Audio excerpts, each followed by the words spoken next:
하나님 말씀 함께 찾아보시겠습니다. 하박국 3장 1절부터 3절까지 말씀입니다. 하박국 3장 1절부터 3절까지 다 같이 합독하시겠습니다. 시작. 시기 온 옷에 맞춘 선지자 하박국의 기도라. 여호와여, 내가 주께 대한 소문을 듣고 놀랐나이다. 여호와여, 주는 주의 일을 이 수년 내에 부응하게 하옵소서. 이 수년 내에 나타내시옵소서. 진노 중에라도 긍휼을 잊지 마옵소서. 하나님이 대만에서부터 오시며 거룩한 자가 바란 산에서부터 오시는도다. 그의 영광이 하늘을 덮었고 그의 찬송이 세계에 가득하도다. 아멘. 7월 16일부터 영아 유치부 성경학교를 시작으로 유초등부 성경학교, 중고등부 청년부 수련회까지 지난 한 달간은 전 교육부서가 수련을 했던 수련의 달이었습니다. 그 기간 중에 다음 세대의 성장을 위해서 여러 가지로 기도와 물질로 함께해 주신 모든 성도님들 덕분에 잘 마친 듯합니다. 이 수련회란 단어의 사전적 뜻은요, 여럿이 함께 몸과 마음을 단련하기 위해 갖는 여행이나 행사라고 네이버 사전에 나와 있습니다. 우리가 일반적으로 교회에서 수련회를 가는 목적은요, 우리의 바빴던 인간 세상사 모든 일에서 벗어나서 하나님을 만나기 위해 수련회를 갑니다. 이 수련회를 통해서 하나님을 만난 사람들은 이 인생이 변하고요, 그 변화된 인생 가운데 성공의 길을 걸어가게 되는 것입니다. 그 하나님을 만나려면은 우리는 하나님을 향하여 아버지라고 하며 믿음을 따라서 살아가는 성도는 세상에 막대먹은 대로 되는 대로 살아가는 사람과는 분명하게 다른 데가 있어야 합니다. 인생의 삶의 방향도 달라야 하고 목적도 달라야 하며 그 방법도 달라야 합니다. 다시 말하면 영적인 외계인으로 살아가야 한다는 것입니다. 왜냐하면 세상 사람들은 세상에 대하여서 심각하게 연구하면서 두리번거리며 세상을 살지만 성도는 하나님을 향하여 기도하면서 하나님의 은혜를 구하며 하나님과 함께하는 현장이기를 원하며 살아가기 때문입니다. 다시 말씀드리면 성도는 기도하며 하나님의 응답을 받으며 하나님이 주시는 평안의 능력과 사랑을 체험하면서 살아가는 것입니다. 그러한 삶의 질이 되면은 하는 일이 다 잘 되고 생활 속에 보이지는 않지만 예수 그리스도의 향기를 나타낼 수가 있고 교육기관과 나아가 교회가 부흥하게 되어지는 것입니다. 이 자리에는 우리 모든 성도님들이 그러한 성도님들이 되시기를 간절히 소원합니다. 오늘 수련의 달 신앙 3대 통합 한가족 예배를 드리면서 저는 본문 하박국 3장 1절부터 3절의 말씀을 중심으로 주의 일을 부응하게 하옵소서라는 제목으로 함께 말씀을 나누고자 합니다. 하나님께서는 오늘 굉장히 귀중한 말씀을 하셨습니다. 본문 2절의 중반절에 보면은 여호와여, 주는 주의 일을 수년 내에 부응하게 하옵소서라고 했습니다. 이 부응이란 말은 히브리어로 하예후라는 히브리어입니다. 이것은 죽은 것이나 다름없는 것, 이것들을 다시 살린다라는 의미이기도 하고요, 생명을 낳는 것이기도 하며 생명의 원기를 복돋아 준다라는 그런 뜻입니다. 그렇기 때문에 성도의 삶에는 매 시간마다 부응이 있어야 하고 심령에도 부응이 있어야 되고 생활에도 부응이 있어야 하고 하는 일에도 부응이 있어야 하는 것입니다. 그러면 하박국은 2절 다시 한번 보시면 내가 주께 대한 소문을 듣고 놀랐다라고 했는데, 주께 대한 소문인 히브리어로 시므아카라는 하나님의 권위 있는 계시라는 뜻입니다. 그러니까 하박국이 하나님으로부터 계시를 받았는데 그 내용이 실로 엄청나게 놀랄만한 이야기다라는 겁니다. 이것은요, 세상이 온통 겁탈과 강포가 만연하고 곳곳에 변론과 논쟁과 분쟁이 일어나고 악한 자가 의로운 사람을 애워싸고 하나님의 말씀이 전혀 선포되지 않고 정의는 찾아보기 어렵다는 것, 그런 것입니다.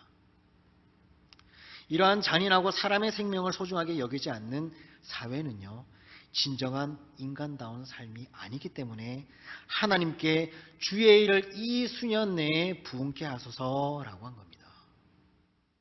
지금 하루가 멀다 하고 묻지마 칼부림부터 해서 어저께는 또 인질극과 같은 그런 상황들이 또 있었죠. 점점 더 세상은 더 악해져 갑니다. 예수님 오실 때가 다 온 겁니다. 금요기도회 때도 말씀드렸지만은 요즘 중고등학교의 학급에서 아이들이 20분에서 30분이 되면 내 손에 마약을 줄 수 있는 세상입니다. 중고등학교 교실에서 남학생들이 남학생과 동성애를 합니다. 용돈을 벌기 위해서. 이런 세상입니다.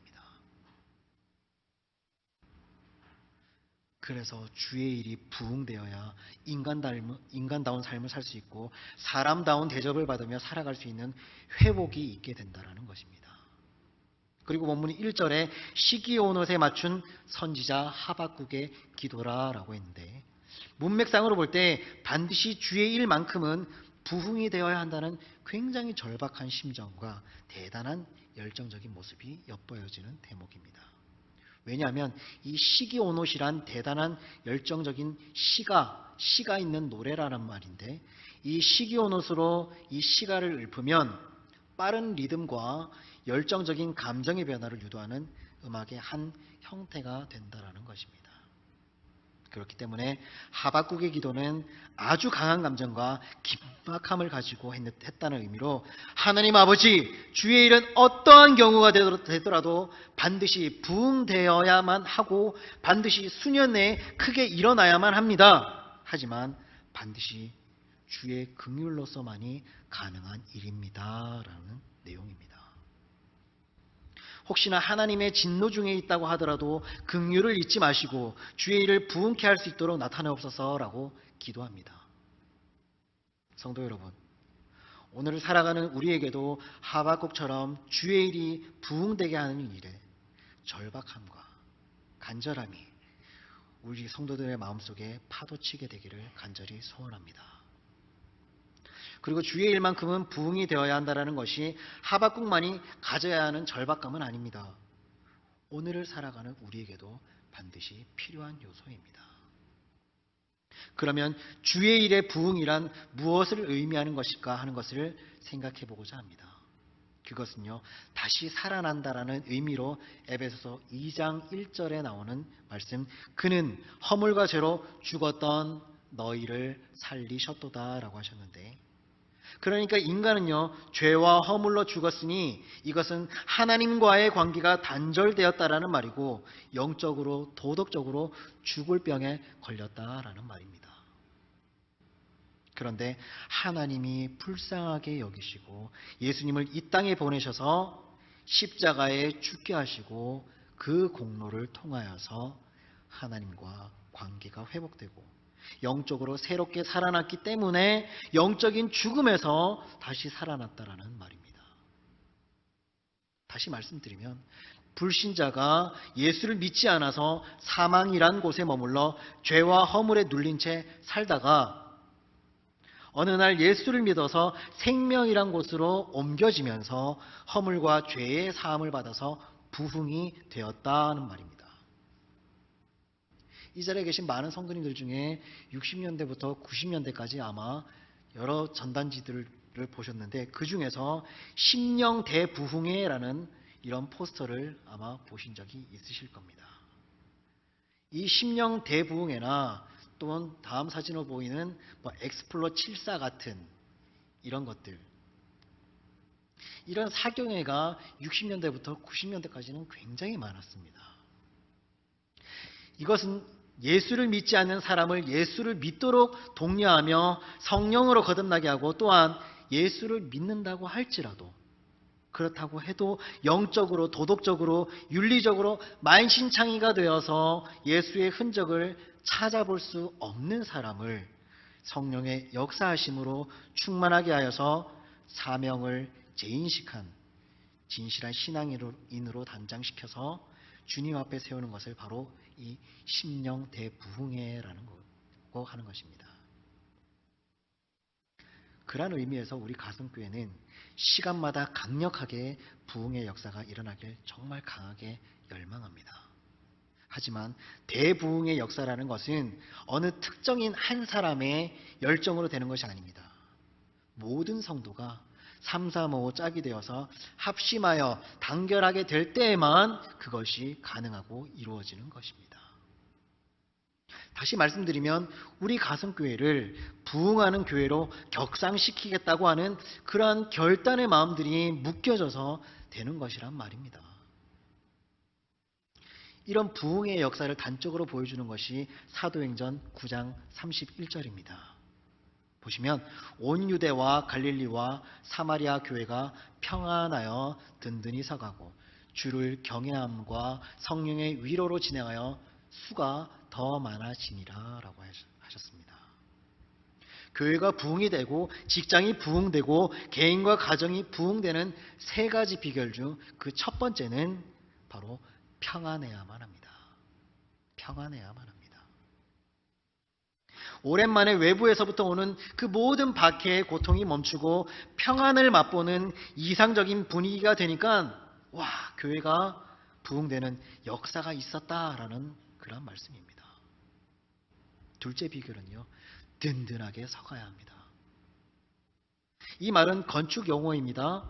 교회의 성장을 묘사한 것으로서 주님의 교회라는 영적인 건물이 그리스도 안에서 모든 성도가 서로 연결이 되어서 믿음직스럽게 잘 지어져 가야 한다는 의미입니다.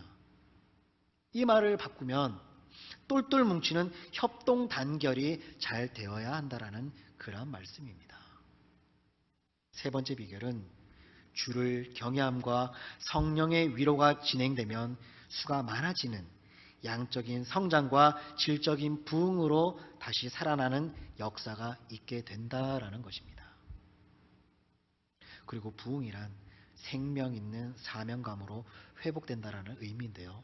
사도행전 20장 24절 말씀에 내가 달려갈 길과 주 예수께 받은 사명 곧 하나님의 은혜의 복음을 증언하는 일을 마치려 하면은 나의 생명조차 조금도 귀한 것으로 여기지 아니하노라. 주 예수께 받은 사명이라고 하였습니다. 이 말이 달란트적인 재능일 수도 있고요. 물질과 봉사를 위해 필요해서 맡기신 혹은 복음을 전하게 하기 위해서 맡겨진 그런 사명감이 있다라는 것입니다. 주 예수의 피로 산 백성이 이러한 사명감이 우리의 마음속에서 꿈틀거리지 않거나 마음이 태만하여서 신앙이 죽어가고 있거나 병들어가고 있거나 아니면 깊은 잠에 들어 있다라는 것입니다. 하지만 영적인 의식에서 깨어나면요, 주님의 세계가 보이고 주님의 마음이 보이고 주님이 인도하시는 그 길이 보이며 미래가 보여지게 됩니다. 왜냐하면 주님께서 도와주시기 때문입니다. 주님은 오늘도 영적 의식이 깨어있는 사람과 함께 손잡고 일하고 싶어 하시며 영적인 의식이 깨어있어야 생명의 풍성한 열매를 맺게 됩니다. 그렇기 때문에 우리 성도들도 영적인 의식이 있는 성도가 되셔서 주 앞에 아름답게 쓰임받기를 간절히 소원합니다. 그리고 또 한 가지는 열매 맺는 백성이 된다라는 것의 의미인데요. 요한복음 15장 16절 말씀에 너희가 나를 택한 것이 아니요 내가 너희를 택하여 세웠나니 이는 너희로 가서 열매를 맺게 하고 또 너희 열매가 항상 있게 하여 내 이름으로 아버지께 무엇을 구하든지 다 받게 하려 함이라 라고 하셨습니다. 내가 너희를 택하여 세웠나니 이는 너희로 가서 열매를 맺게 하고 또 너희 열매가 항상 있게 하려 하셨다라고 하셨습니다.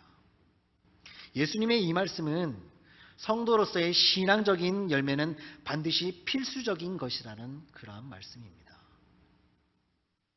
그러니까 잎만 무성한 무화과 나무처럼 소리와 표현만 요란하고 실제적으로 예수님이 보시고 싶어하는 열매가 없다면 안 된다라는 것입니다. 그럼 성도가 지녀야 하는 열매가 어떤 것일까 하는 것입니다. 그 첫째가 진실한 뉘우침으로 맺게 되는 회개에 합당한 열매입니다. 이것은 자기가 좋아하던 죄를 버리고 선한 일들을 붙잡고 전적으로 자기 자신을 개혁해 나가는 것입니다. 다시 말씀드리면 자기가 실수한 죄에 대해서 단순히 감정적인 후회로만 그치지 말고 적극적으로 하나님께 기쁨을 안겨드릴 수 있는 일이 무엇인지 우리 자신에게 진지하게 묻고 실천하는 모습이 회개에 합당한 열매라는 것입니다. 두 번째는 성령의 9가지 열매가 있고요. 복음으로 말미암는 빛의 열매가 있고 찬송으로 하나님께 영광을 돌리는 입술의 열매가 있고 착한 양심과 행동에서 유발되는 전도의 열매가 있습니다. 이 많은 열매 중에서도 특별히 전도로 맺는 영혼의 열매는 선택적인 과목이 아니라 필수 과목입니다. 우리가 이제 대학생들이 되면은 과목 신청을 합니다. 그럼 전공을 선택해서 가게 되면 그것은 반드시 들어야 되는 수업, 그건 전공 필수 과목입니다. 근데 학점 이수를 위해서 부차적인 과목을 듣는 것, 그건 선택 과목입니다. 여기서 말씀하시는 전도는요, 전도로 맺는 영혼의 열매는 필수 과목입니다. 그러니까 성도는 맺어야 하는 열매이니까 이것이 부흥이라는 것입니다. 그리고 부흥이란 점점 번영하는 것을 의미하는 것으로서 장막터가 넓어지고 소출이 풍성해지며 점차 확장되어 나간다는 것을 의미합니다. 그러니까 포도 넝쿨이 뻗어나가듯이 교회 성도들의 숫자가 자꾸만 계속해서 늘어나야 재정도 점점 많아져서 더욱 많은 하나님 나라의 사업을 펼칠 수 있어야 한다는 것입니다. 우리 가성교회에 출석하는 모든 성도님들은 그 장막터가 넓어지고 하는 일에 소출이 더욱 풍성해지고 영적 세계의 번영이 계속되어서 주님의 사업까지 왕성하게 하시는 우리 성도님들이 되시기를 간절히 바랍니다. 그렇게 하려면요, 계속해서 번영하는 축복이 있어야 할 것입니다. 다음으로, 그렇다면 주의 일은 무엇이며 주의 일을 수년 내에 부흥하게 하는 주체는 누구일까 하는 것입니다. 첫 번째 카테고리로 주의 일을 먼저 살펴보면 주의 일의 첫 번째는 교회의 일입니다. 교회의 일. 왜냐하면 교회는 주님의 몸된 제단이기 때문입니다. 그렇기 때문에 주의 일이 부흥되기를 원한다면 마땅히 우리 성도님들은 교회가 부흥되게 하여야 한다는 것입니다. 두 번째는 자기의 삶과 교회 일을 동일하게 생각하는 것이 바로 주의 일입니다. 하박국은 자신의 삶과 주의 일을 하나로 생각하고 주의 일이 잘 되는 것이 곧 자기의 일이 잘 되는 것이다 라고 생각했습니다.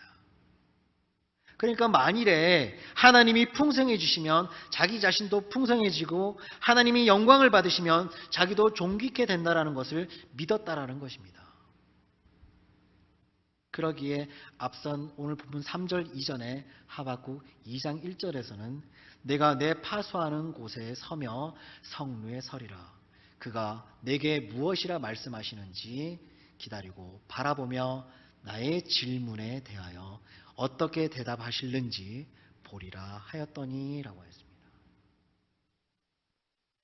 내가 파수하는 곳에 서며 성루에 서리라. 그가 내가 무엇이라고 말씀하실는지 보리라. 그러니까 하나님께서 무엇이라고 말씀하실 것인가? 나는 하나님의 자녀이기에 그분의 말씀을 기다리고 바라보리라. 그리고 하나님께서 무엇이라고 말씀하실는지 나는 기쁨으로 기꺼이 순종을 하리라 라고 하는 이러한 다짐이 이 말씀 밑에 깔려있는, 그리고 오늘의 우리에게도 이 다짐과 결심이 정말로 필요합니다. 세 번째로, 거룩한 영성에 깊은 관심을 갖고 영적인 성숙을 도모하는 것이 바로 주의 일을 하는 것입니다. 지금의 이 시대는 주의 일을 부흥케 할 수 있는 일꾼들이 너무나 많이 필요합니다. 더욱이 요즘같이 사회가 시끌시끌하고 정치적으로, 사회적으로, 문화적으로 흉흉할 때는 더욱더 영성으로 인격을 갖춘 신앙적이고 영적인 사람들이 매우 필요합니다. 그러한 영성의 깊이와 성숙을 도모하는 사람이 되려면 바로 기도를 많이 해야 합니다. 교회는 만민이 기도하는 집이기 때문에 교회 안에서 예배하는 성도들이 기도에 등한시한다면 어떤 경우도 교회는 부흥이 될 수가 없을 뿐만 아니라 교회 부흥이란 말을 감히 생각할 수도 없을 것입니다. 또한 공적인 예배를 반드시 참석해야만 합니다. 교회에서 정한 공식적인 예배는 반드시 참석하려는 열심 있는 성도가 많아야 그 교회는 부흥을 하는 것입니다. 성도 중에는 주일 낮 예배만 겨우 참석하면 그것으로 끝이라고 생각하는 사람들이 많습니다. 공적인 예배는요, 오후 찬양 집회도 있고요, 수요 예배도 있습니다. 그러나 그런 것에 전혀 관심을 갖지 않는 성도들이 있습니다. 만일에 다른 예배에 대하여 관심을 갖지 않는 사람이 있다면 하나의 직분이나 직원으로서의 교인은 될 수 있습니다. 그럴 수 있을지 모르나 교회를 일으키는 큰 일은 아마 힘들지 않을까 생각합니다. 사도행전 1장 14절 말씀에 여자들과 예수의 어머니 마리아와 예수의 아우들과 더불어 마음을 같이하여 오로지 기도에 힘쓰더라 라고 했습니다. 더불어 마음을 같이하여 오로지 기도에 힘썼다라고 했습니다. 초대교회가 뜨거운 교회, 세계교회를 불지르는 교회가 될 수 있었던 것은요, 모든 성도들이 마음을 같이하여 오로지 기도하기를 힘쓰고 전념을 하는 일꾼들이었기 때문입니다. 교회에서 일을 하는 진정한 일꾼들이었기 때문이에요. 오늘날 성장하는 교회는 성령의 불길이 타오르도록 뒷받침되었던 초대 예루살렘 교회에 120명의 성도를 부러워하고 있습니다. 그리고 교회 부흥을 갈망하는 곳이라면 반드시 이들의 기도의 사건을 부러워할 수밖에 없을 것입니다. 왜냐하면 사람마다 각기 자기 주장이 있고 자기 방법이 있기 때문에 마음이 하나 되기가 매우 힘들지만 반드시 부흥되는 교회가 되게 하려면 오로지 기도로 한 마음이 되고 한 덩어리로 뭉쳐야만 하기 때문입니다. 사도행전 12장 5절에 베드로 사도가 억울하게 누명을 쓰고 감옥에 갇히는 그 사건이 나옵니다. 이때 교회의 일꾼들이 모여서 밤을 새워가며 간절히 기도를 합니다. 그러한 기도의 일꾼들 덕분에 하나님께서는 어떻게 하셨습니까? 천사를 보내셔서 파수꾼이 버젓이 서 있는 그 감옥에서 베드로가 유유히 걸어 나올 수 있는 그러한 기적을 베푸셨습니다. 때때로 우리는요, 기도를 오랫동안 해왔지만 기도에 응답이 오지 않아서 하나님께서 버리셨나? 나의 기도만 왜 안 들어주시지? 옆에 있는 누구의 기도는 들어주는데 왜 내 기도는 안 들어주실까? 혹은 하나님이 전혀 안 계신 것 아닐까 하며 실망하는 분들도 분명히 있을 겁니다.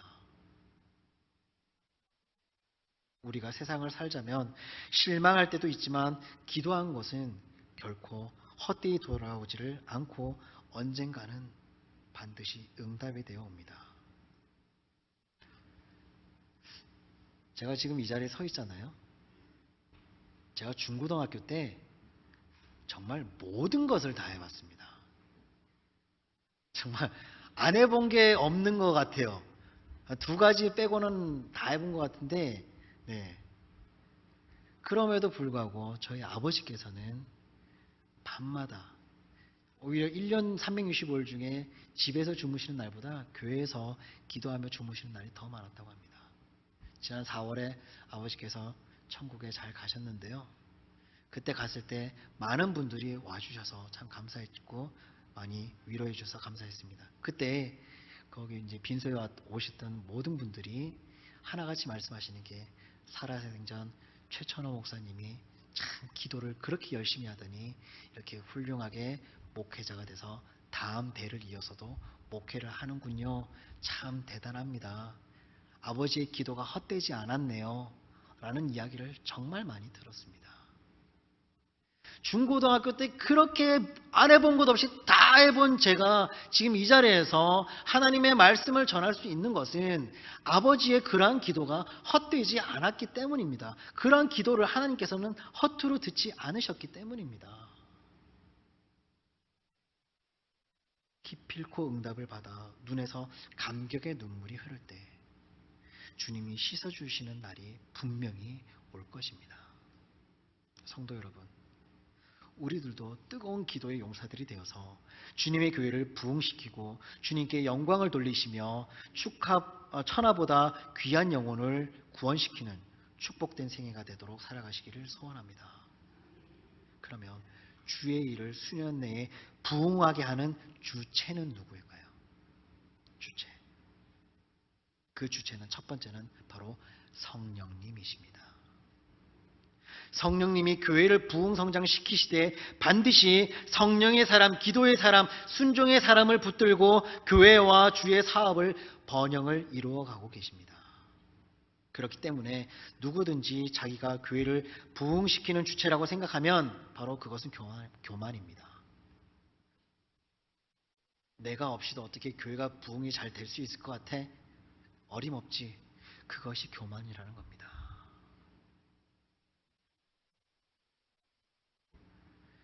구약시대의 다윗 왕이나 바벨론의 느부갓네살 왕이 나라를 크게 부흥성장시킨 후에 교만하여서 다윗 왕은 인구조사도 하고 느부갓네살 왕은 옥상에 올라가 큰 소리로 중얼거리며 매우 흡족해 했다가 어떻게 됐습니까? 하나님께 무서운 책망을 받은 적이 분명히 성경에는 나와 있습니다. 우리는 절대로 교만하지 말아야 됩니다. 교회의 부흥성장의 주체는 절대적으로 성령님이심을 믿어야 합니다. 두 번째는 말씀입니다. 교회나 이 사회의 부흥은요, 하나님의 말씀으로 되어집니다. 초대교회 성도는 매우 열악한 환경 속에서도 세계를 움직이고 예루살렘의 오래된 전통의 종교계를 발칵 뒤집어 놓는 큰 변화의 역사를 일으켰습니다. 사도행전 6장 7절에 하나님의 말씀이 점점 왕성하여 예루살렘에 있는 제자의 수가 더 심히 많아지고 허다한 제사장의 무리도 이 도에 복종하니라 라고 했는데, 말씀이 왕성하다란 하나님의 말씀이 예루살렘 교회를 질적으로 계속해서 자라가도록 하고 또한 양적으로도 계속해서 믿는 자의 수요가 지속적으로 증가하게 하셨다라는 것을 의미합니다. 그리고 제사장의 무리도 이 도에 복종하여 기독교인이 되었다는 것은 예루살렘 성내의 지성인들의 영역이 전부 무너지는 충격적인 사건입니다. 다시 말씀드리면 이것은 형식적인 종교의 틀에서 새로운 개혁이 일어난 것이고 서서히 꺼져가는 도덕적 양심에 커다란 불을 지피는 것과 같다라는 그러한 형국입니다. 당시에는 제사장과 사내들인 공회원들에게 갖가지 뇌물이 막 갖다 바쳐지던 시기였습니다. 그리고 뇌물 사건이 꼬리에 꼬리를 물었고 종교 사기꾼들이 곳곳에 있었지만 성령 충만한 성도들이 하나님의 말씀을 붙잡고 일어설 때에 무너진 국민들의 의식이 살아났고 새로운 비장한 각오가 생겼고 그래서 종교개혁, 도덕적 개혁, 사회개혁이 곳곳에서 일어날 수가 있었던 것입니다. 이것이 다만 이때만의 일일까요? 아닙니다. 지금을 살아가는 우리의 2023년 오늘 지금도 밖에 나가면 많은 정치인들이 뇌물 꼬리에 꼬리를 물고 있고요. 서로가 서로를 속이기를 하고요. 종교의 사기꾼들이 나타납니다. 신천지가 그렇고요. 하나님의 교회가 그렇고 여러 이단 단체들이 그렇습니다. 그런 것들이 너무나 만연합니다. 이럴 때 여기서 말씀하신 것처럼 성령 충만한 성도들이 하나님의 말씀을 붙잡고 일어서야 할 때입니다. 그때가 지금이라는 겁니다. 그렇게 될 때가 바로 주의 일을 부흥하게 할 수 있다라는 것입니다. 오늘의 우리 가슴교회 성도들도 성령 충만하여져서 하나님의 말씀과 함께함으로 이 사회, 이 나라, 이 대한민국 국민들의 무너져가는 의식을 바로 세우는 데 공헌하는 초대교회 성도 같은 여러분이 되시기를 소원합니다. 어쨌거나 사도행전 19장 20절에 이와 같이 주의 말씀이 힘이 있어 흥왕하여 세력을 얻었느니라 하였고, 사도행전 6장 7절에 하나님의 말씀이 점점 왕성하여 예루살렘에 있는 제자의 수가 더 심히 많아지고 허다한 제사장의 무리도 이 도에 복종하니라 라고 하였습니다. 주의 말씀이 왕성했다고 했는데, 이렇게 하나님의 말씀이 흥왕하고 왕성하니 놀라운 대부흥의 역사가 일어나게 되었다라는 말씀입니다.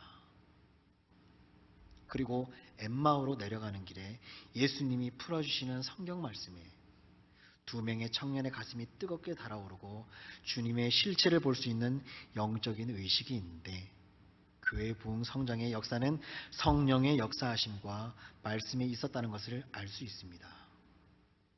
세 번째 주체는요, 희생적인 순종입니다. 하나님의 말씀을 들은 사람들의 희생적인 순종으로 되어집니다. 아무리 하나님의 말씀이 들려줘도 성도가 순종하기를 꺼려한다면 부흥 성장은 멈추고 말 것입니다. 그러니 여러분은 부흥을 가져오게 하는 이 모든 일에 순종하는 희생정신으로 함께 하셔서 이 교회와 지역과 우리 성도님들의 가정과 직장에 부흥의 계절이 오게 하는 역사가 있기를 바랍니다. 네 번째로 전도를 많이 하는 것입니다. 전도를 많이 하는 것이 주의 일을 부흥하게 하는 것입니다. 씨를 뿌리지 않고 가을에 열매가 없듯이 전도는 곡식을 거두는 것과 같습니다. 올 연초부터 우리 가슴교회에서는 샬롬 부흥 축복 전도를 담임 목사님께서 선포하시고 그 일을 진행을 하고 있습니다. 근데 벌써 시들해지신 건 아니죠? 계속해서 하시면 됩니다. 지나가는 슈퍼 아줌마에게, 옆집에 있는 철수 아줌마에게 이야기하시는 겁니다. 샬롬, 좋은 말씀 전할게요. 교회 가자가 아니라 그렇게 전하는 겁니다. 그렇게 샬롬이 계속해서 가다 보면 그 사람들의 마음에 감동을 받아서 교회가 부흥이 될 수 있다는 것입니다. 다시 한번 부흥하게 하는 주체가 되기 위해 샬롬 부흥 축복 전도에 박차를 가하는 우리 성도님들이 되시기를 바랍니다. 불행한 일을 당한 사람, 중한 병이 든 사람, 가난한 사람, 억눌림을 받는 사람, 이러한 세상 사람들이 아무리 돈이 많다고 하더라도 세상에 호소할 길이 없기 때문에 예수님을 쉽게 영접할 수가 있는 겁니다. 그러한 사람들은 예수님을 통해서만 이 기쁨과 평안을 얻을 수 있기 때문에 그러한 사람들을 전도해야 합니다. 더욱 열심히 전도해야 합니다. 누가복음 14장 23절에 주인이 종에게 이르되 길과 산울타리로 다 나가서 사람을 강권하여 데려다가 내 집을 채우라 라고 하셨으니, 샬롬 부흥 축복 전도의 방식인 안면 있는 혹은 친분 있는 사람에게 축복을 전달하여서 그들의 마음속에 좋은 말씀이 심겨짐을 보았을 때 강하게 권면하여서 우리 가정교회로 이끌어오는 성도님들이 되셨으면 좋겠습니다. 미국의 킴볼이라는 사람은 교회를 다니면서 큰 일은 못했습니다. 그저 그런 열심히 주일 성수하는 그러한 사람이었고, 교회 일에 그냥 조금조그맣게 봉사를 하는 그런 사람이었습니다. 담임 목사님 말씀에 순종하여서 이 킴볼이라는 사람이 전도를 했습니다. 근데 그게 다예요. 딱히 그거 말고 내세울 게 없습니다. 한 사람을 전도했습니다. 그 사람이 전도한 사람이 바로 무디입니다. 무디는 혼자서 100만 명을 전도한 사람입니다. 킴볼처럼 자신은 교회 안에서 이제까지 두드러진 일을 많이 하진 못하였습니다. 그렇지만 여러분이 전도한 그 한 사람이 하나님 나라에서 큰 일을 할 것인지 우리가 감히 어떻게 알겠습니까? 그렇지 않습니까? 저희는 모릅니다. 지금 당장 예배가 끝나고 저 밖에 나가서 우리가 무엇을 할 것인지 알지 못합니다. 어떤 일이 일어날 것인지 알지 못합니다. 근데 하물며 한 영혼을 전도를 했는데 그 영혼이 장차 이 무디와 같이 하나님 나라를 더욱더 발전시키는 큰 일을 해낼 일꾼일지 어떻게 아냐는 겁니다. 우리는 연약한 사람이라고 하더라도 혹 가난한 사람이라고 하더라도, 심령이 가난하다고 할지라도, 가방끈이 좀 짧다 할지라도 만나는 사람마다 전도를 해서 하나님의 교회를 부흥시키는 성도가 되셔야 할 줄로 믿습니다. 하나님의 일을 부흥하게 하는 진정한 간증거리 신앙인 자랑스러운 가성교회 신앙 3대가 됩시다. 하나님 앞에서 자랑스럽게 면류관 얻을 것이 있는 신앙 3대가 되시기를 바라면서 모쪼록 많은 사람들을 주의 재단인 이 가성교회로 이끄셔서 하나님을 만나 우리의 일생이 감격으로 벅차서 변화받아 더욱 하나님의 일을 열심히 하는 사람들로 인정받게 되시기를 간절히 소원합니다. 기도하겠습니다.